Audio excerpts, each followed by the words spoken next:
Olá, seja muito bem-vindo ao meu canal do YouTube. Eu sou o professor Jalbert e nesse encontro de hoje eu trouxe um cara muito especial, um profissional excelente, foi um aluno excepcional e hoje ele vai falar para você sobre engenharia de sistemas, que é a parte que ele está construindo a carreira dele atualmente. E eu estou falando do engenheiro, mestre e engenheiro Arthur Hendricks. Obrigado aí pela sua presença hoje, meu parceiro. Obrigado, professor. Desde sempre um prazer conversar com você, desde as nossas trocas ali durante as aulas, né? Sempre muito construtivo, eu diria, conhecimento. E para mim é uma oportunidade ilustre estar conversando com você, né? Estar passando esse conhecimento também que eu adquiri durante a minha formação. Espero que sirva, né, para outras pessoas, para guiar também, como foi a minha trajetória. Perfeito, perfeito. E hoje a gente vai falar um pouquinho para você sobre engenharia de sistemas, como construir sua carreira utilizando a engenharia de sistemas. É sobre isso que o Arthur vai estar falando hoje. Vou fazer algumas perguntas potenciais para ele, que ele vai estar fornecendo para a gente conteúdo nesse sentido. Mas antes da gente fornecer isso, queria te pedir para você curtir esse vídeo, se inscrever no canal, ativar as notificações para estar recebendo vídeo novo toda semana que a gente posta vídeo novo aqui no canal e também compartilhar esse conteúdo com quem você gosta, com quem você acredita que pode se beneficiar com ele, tá certo? Então, assim, um conteúdo rico como esse aqui, você tem pessoas que estão querendo, têm interesse na parte de engenharia de sistemas, compartilha esse conteúdo porque você vai estar dando direcionamentos de quem já está construindo sua trajetória nesse sentido, no caso do Arthur, tá certo? E ele vai estar fornecendo conteúdo valioso e isso também ajuda a gente bastante aqui no nosso canal. Beleza? Então vamos lá. Arthur, eu queria que você se apresentasse, assim, antes da gente começar a falar sobre engenharia de sistemas. Você pode se apresentar e falar um pouco sobre você? Tá bom, tranquilo, professor. Eu sou paraibano, sou de Patos, morei a vida toda em João Pessoa e eu sempre gostei muito de Campina Grande, foi onde eu fiz faculdade. Eu lembro que eu participei de uma Olimpíada de Informática pela primeira vez, em que a premiação foi em Campina, então eu tive o primeiro contato com a universidade nessa situação. Eu decidi que eu queria estudar em Campina, não sabia o que eu queria fazer ainda.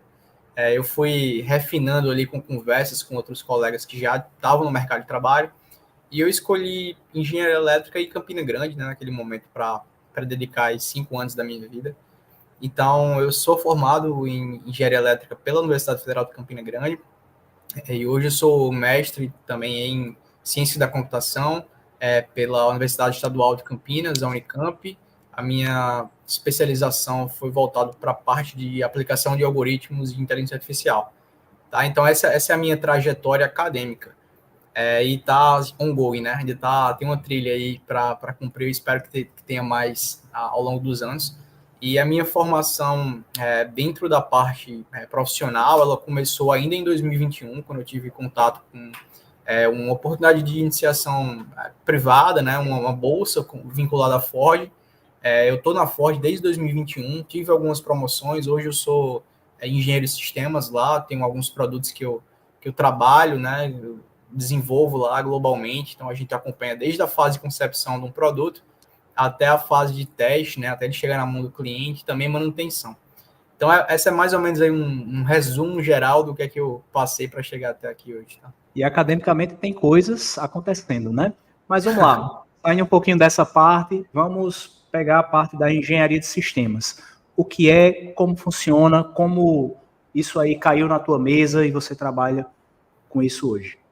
Tá, então, dando primeiro uma contextualização teórica, a engenharia de sistemas ela é uma disciplina que surgiu ainda durante ali, a Segunda Guerra Mundial. O pessoal relata, né? Acho que todas as histórias começam na Segunda Guerra Mundial ou na Revolução Industrial, né? Uma dessas situações, mas ela veio se tornar de fato uma realidade, eu acho que mais nos dias de hoje. E ela nada mais é do que um gerenciamento de complexidade, né? Então, no mundo de hoje, a gente tem, vamos pegar aqui um carro, por exemplo, né? O carro ele não tem só mais aquela função propriamente dita de dirigir, né? Então, ele tem toda uma experiência hoje. Desde o momento que você se aproxima do carro, ele liga algumas luzes. No momento que você aperta o botão, ele liga outras funcionalidades como rádio, como ar-condicionado, cinto de segurança. Então, tudo isso são sistemas dentro daquele ambiente específico, né? E aí imagina hoje, né? Sei lá, hoje você tem várias outras experiências dentro do veículo que às vezes o usuário nem sabe que existem.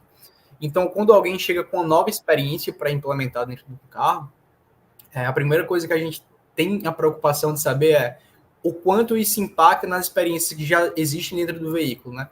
Então, vamos supor aqui, sei lá, por exemplo, eu quero colocar massagem no banco do carro. Vou adicionar 2 novos motores, esses motores vão interagir com o ajuste do volante que já existe hoje, então vai ter que ter uma situação de priorização. A gente vai deixar o usuário ajustar o banco ou a gente vai ligar a massagem? É o mesmo motor que a gente está falando, então é o gerenciamento.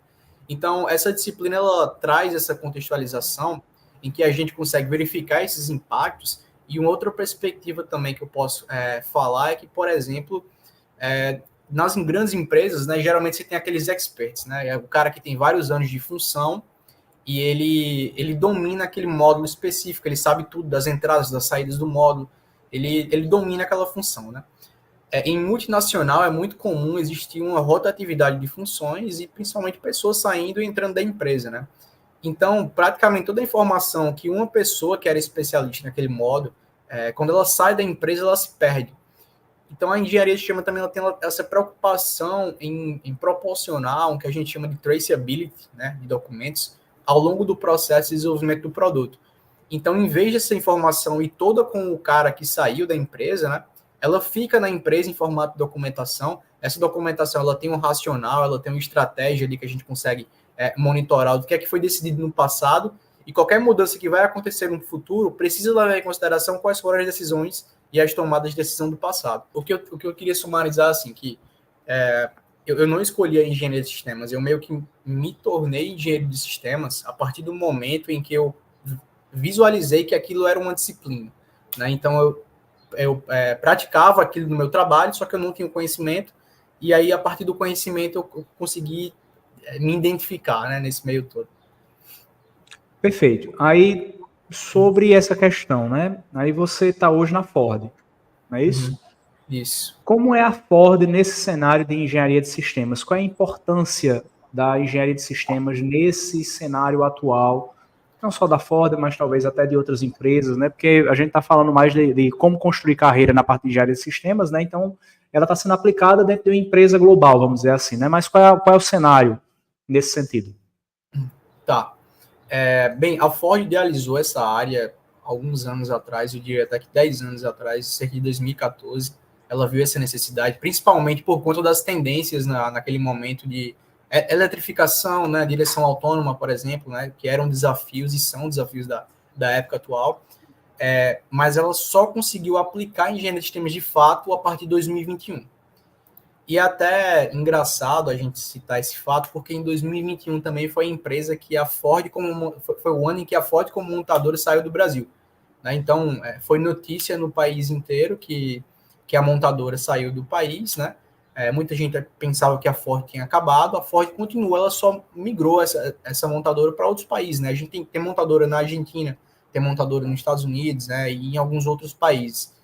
E localmente, né, a gente ficou com a parte de desenvolvimento de produto aqui no Brasil, em escritórios na Bahia. E esse time de escritórios, eu posso dizer que cerca de 30% a 40% dele é formado por engenheiros de sistemas. Foi uma área que foi criada lá nos Estados Unidos, então, e foi propagada, né, ao redor do mundo. E uma grande demanda de engenheiros de sistemas foi requerida do mercado brasileiro em 2021. Né? Então, foi nesse momento em que as oportunidades surgiram. Na minha vida também, por incrível que pareça, 2021, aí parece até que é um marco, né?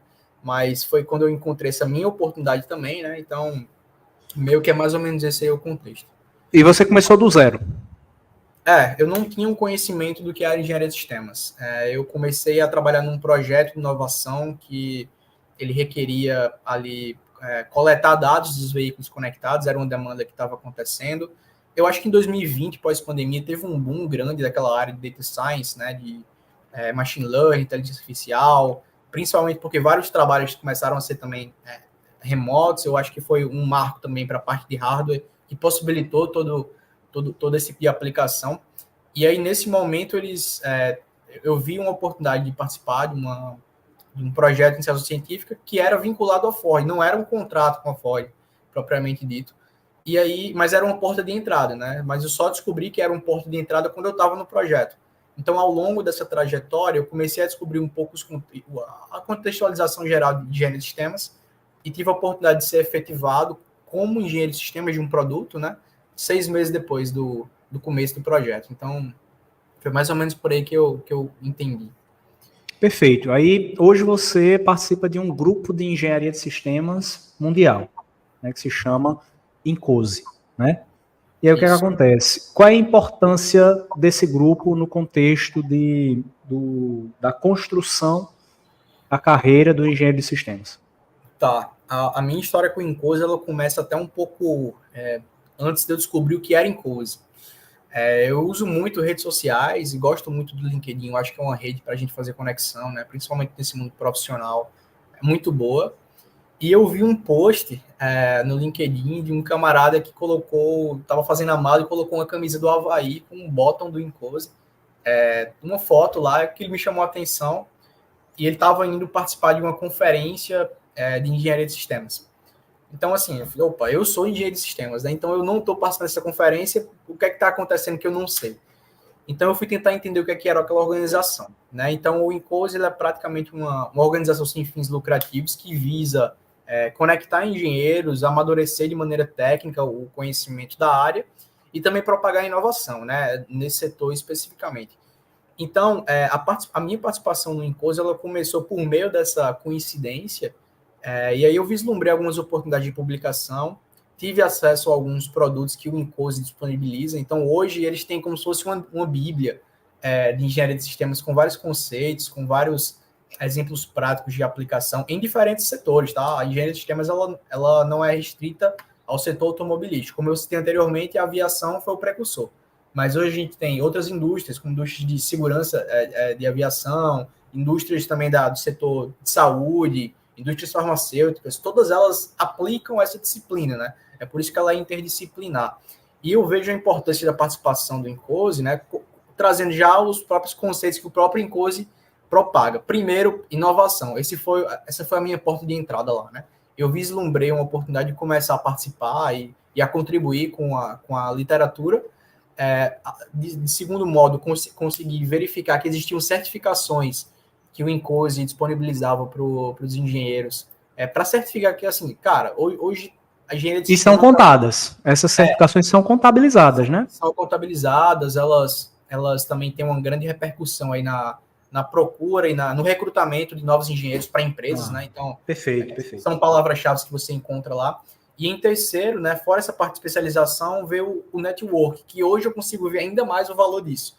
Então, vamos falar um pouco de empreendedorismo, por exemplo, né?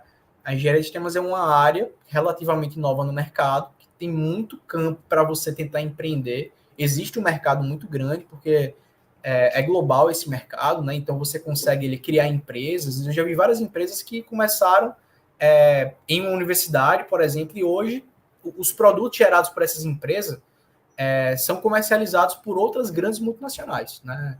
Então, a engenharia de sistemas e o INCOSE, ele tem essa capacidade, né, de unir ali inovação, network com outras áreas, com outros engenheiros e também propor uma maturidade técnica para quem participa desse tipo de grupo, né? Então, para quem está quem está querendo construir a carreira nesse sentido, você indica conhecer também o INCOSE. Sim, com certeza. Eu acho que principalmente o contato com as pessoas que estão ali por trás do INCOSE, ele é muito importante. Perfeito. E aí, você, no seu mestrado, se especializou em inteligência artificial, não é isso? E aí, o que é que acontece, né? Existe uma conexão, né, entre a inteligência artificial e a engenharia de sistemas. Que conexão é essa? Tá. Eu acho que hoje, na verdade, a IA é a palavra-chave para muitos setores quando se fala de inovação, né? E aí, esse pós-pandemia, né, com esse boom que eu citei anteriormente, foi o falo para, cara, eu preciso me especializar nessa área. Eu acho que um projeto de pesquisa só não é suficiente para eu abranger os conceitos. Então, eu segui no setor de especialização. Então, eu acho que, assim, o meu mestrado e hoje, né, Arthur, o mestre Arthur, eu acho que ele tem um conhecimento vasto, assim, de quais são as áreas de aplicação da IA, mas eu sou um pouco mais especializado num setor específico da IA, que é a parte de processamento de linguagem natural. E como é que eu encontrei esse gap na literatura, né? Dentro do ciclo de desenvolvimento de um produto, a gente precisa desenvolver requisitos, né? Especificações de como o produto precisa funcionar. O que acontece na prática é que essas especificações são enviadas para uma pessoa, né? Às vezes até um fornecedor, que vai desenvolver aquilo para a empresa em formato de contrato. Então, imagina um cenário em que ele vai receber diversos contratos específicos que ele precisa ler e entender o que é que o sistema precisa fazer em formatos diferentes, né? E aí, trazendo para o setor de complexidade, é bem difícil de interpretar essas coisas. Então, existem normas, né, e fiscalizações que garantem um padrão ali inicial para que você coloque o seu requisito naquele padrão e por meio desse padrão a gente consegue pelo menos garantir que o supply ele vai ler, né, fornecedor, e vai entender o que é que precisa seguir, né? Qual é a pré-condição, qual é o evento que precisa acontecer e qual é a resposta que o sistema vai dar. Então, a partir dessa oportunidade de melhorar a qualidade dos requisitos, eu encontrei uma oportunidade junto da IA de ler documentações, nesse caso requisitos, né? E tentar garantir que os requisitos estão seguindo esses padrões e normas estabelecidas, né? E aí eu falei um pouco sobre Natural Language Processing, que é basicamente ali um modelo pré-treinado num idioma específico, nesse caso em inglês, e que ele consegue reconhecer padrões. Eu sei o que é um verbo, eu sei o que é uma palavra específica dentro da frase. Então, a partir disso, a gente consegue, né, mapear as palavras-chave, os keywords, né, dentro desse ambiente e garantir que a gente está seguindo a sintaxe. Essa é a principal conexão. Existem outras, né? Existem centenas e milhares de aplicações que pode, principalmente porque, assim, a engenharia de sistemas, ela tem esse cuidado com o gerenciamento de complexidade e o que ela gera de evidência de dados são documentações, né? Então, documentações em texto, né? Em imagem, em modelos, em diagramas, tudo isso, hoje em dia, com o poderio da inteligência artificial, principalmente com a parte de IA generativa, você consegue manipular essa informação com um certo nível de inteligência, né? De máquina ali por trás e tentar gerar algum tipo de output, né? De inovação. Perfeito. Você falou de inglês, né? E veio na minha cabeça agora uma pergunta, né, para você. Assim, o engenheiro de sistemas, ele precisa falar inglês? Esse é um dos principais requisitos hoje para engenharia de sistemas. E aí, participando do Incose também, já falando um pouco no spoiler, né? Assim, eu participo das reuniões quase que semestrais que o Incose Brasil tem, o capítulo do Brasil, e o último tópico foi em relação a material sobre engenharia de sistemas no idioma português. Hoje a gente não tem nenhum material em português. Então, tipo assim, isso já dá uma boa cortada em boa parte dos engenheiros que, inclusive, aplicam, mas não sabem inglês. Isso é comum de acontecer. Eu estou numa empresa, estou seguindo o processo, mas eu não preciso saber tecnicamente o inglês para estar fazendo aquilo que estão me pagando para fazer. Mas se eu quiser conhecer um pouco mais, ter os conceitos, ler livros, não existe material em inglês, né? Então, esse é um dos principais, diria que, gaps hoje da profissão e oportunidades também, né? De tradução de livros que são básicos para o idioma, né? Mas, assim, você está falando aí do ponto de vista da leitura. O engenheiro de sistemas, por exemplo, ele precisa falar inglês? Você pode aplicar engenharia de sistemas até numa padaria, no supermercado. É uma disciplina. Então, não é um pré-requisito direto. Só que o que a gente vê na prática é que a engenharia de sistemas ela é muito aplicada principalmente em empresas grandes, né? E a maioria multinacional. E a característica da profissão em si requer uma comunicação com pessoas que vão usar o produto, né? Que às vezes falam outro idioma. Inglês, espanhol, enfim, francês, né? Depende da empresa que está trabalhando. Então, é muito comum a gente verificar na prática que, geralmente, as empresas que aplicam engenharia de sistemas têm uma conexão com consumidores, né, e fornecedores que falam inglês. Então, parte do processo é a comunicação em inglês. Não é um pré-requisito, porém, faz parte do pacote, eu poderia dizer. Perfeito. Você já entrou falando inglês ou você foi desenvolvendo depois de entrar? Eu sempre estudei inglês desde muito novo, então eu já tinha uma boa bagagem de escuta, né? Com série, com música também. Ao longo da minha graduação, eu comecei a ler mais, exercitar a leitura de artigos, o que foi muito importante também para eu ganhar vocabulário Mas quando eu comecei a minha profissão, eu falava bem, assim, eu acho que não era o fluente, né, que a gente fala, não é o nativo, mas eu tenho contato diretamente com o americano, com o europeu, com o chinês, praticamente quase todo dia. Então isso vai refinando seu ouvido também, né? E você vai quebrando aquelas barreiras da fala, que eu acho que é o principal gargalo de muita gente, não ter a oportunidade de praticar. Então, quando você escuta e você vai começando a entender os padrões ao longo dos anos, né? E hoje eu tenho 2 anos e meio que estou trabalhando na Ford diretamente, você começa a quebrar esses paradigmas e perder o medo de falar, né? Aprender os vocabulários. Então, eu diria que eu saí de um nível de inglês avançado para inglês fluente dentro da própria empresa. Perfeito. Muito bom essa dica aí, porque talvez o que possa ser da maioria das pessoas, né, ter o gargalo da fala, né, e identificar como é que pode desenvolver isso, talvez possa ser um bom diferencial, um bom caminho para a pessoa engrenar aí no inglês, né, e ter essa habilidade requerida, né. E aí o que é que acontece? Eu queria que você desse mais ou menos, né, um panorama geral no contexto brasileiro em termos de engenharia de sistemas, para que quem está assistindo o nosso vídeo ele entenda, né, qual é o panorama geral no contexto brasileiro em termos de engenharia de sistemas. Eu sei que você falou um pouco sobre, mas eu queria que você desse uma aprofundada nesse sentido. Legal. Eu vou começar citando algumas empresas que aplicam engenharia de sistemas, para a gente começar a construir o conhecimento mais ou menos em que indústria a gente está. Tá, então, hoje a Ford aplica engenharia de sistemas, a gente tem a Volkswagen em São Bernardo dos Campos, que aplica engenharia de sistemas, a Embraer, a Boeing, né, em São José dos Campos, que aplica, a Volvo em Curitiba, né, são algumas empresas aí do setor, tanto aeronáutico como automobilístico, né. Então, assim, existem empresas hoje que são sediadas, né, tem um site, né, tá aqui dentro do Brasil, que aplica engenharia de sistemas. Então, esse é o contexto mercadológico, né, digamos assim. E o contexto acadêmico, a gente tem muito pouco curso de engenharia de sistemas e especializações. O único curso, de fato, de graduação que a gente tem de engenharia de sistemas no Brasil é um curso da UFMG de cerca de 6 anos, que ele tem como característica ser noturno, para que pessoas possam trabalhar e estudar, né, ao mesmo tempo. O trabalho que o Incose Brasil, né, o Capítulo, tem tentado fazer primeiro aumentar esse gap de conhecimento, né, e de especializações junto a outras empresas. Então, por exemplo, o ITA é um instituto que você tem algumas linhas de pesquisas que são na área de engenharia de sistemas, algumas disciplinas também.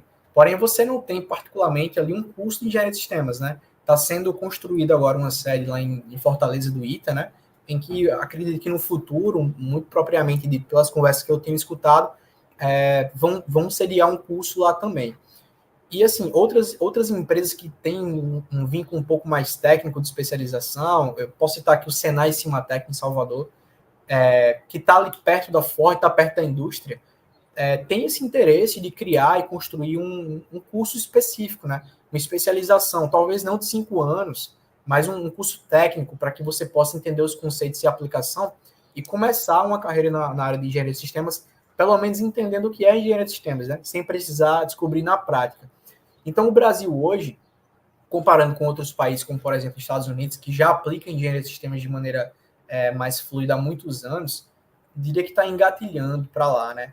A gente tem alguns cursos, tem empresas que já aplicam, mas hoje, se a gente comparar com os Estados Unidos, por exemplo, a gente está muito inicial, né? Lá tem muitos cursos de graduação, especialização, empresas, né? De diferentes setores.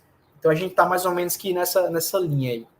Inicial. Mas aí para quem está começando, por exemplo, né? Por onde você indicaria a pessoa começar para aprender engenharia de sistemas? Tá.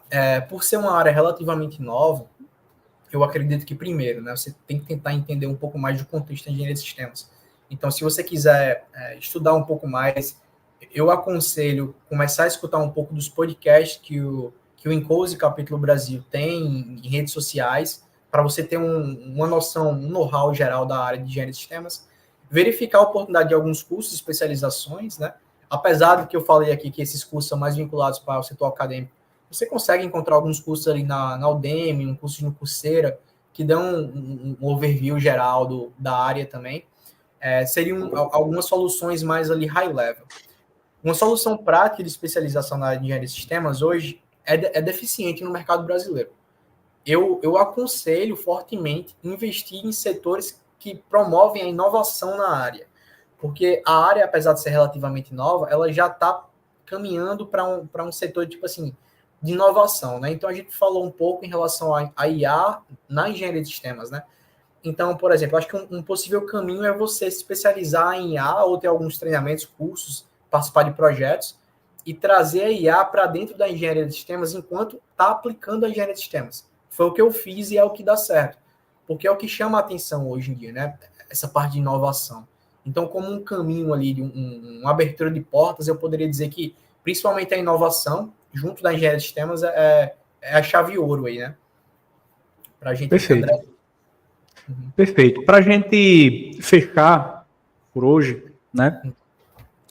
Como é que o profissional, ou o estudante, ou o profissional, né, que queira seguir nessa linha, né, de engenharia de sistemas, o que é que você diria que ele pode fazer? O que é que ele precisa fazer para seguir nessa linha de engenharia de sistemas?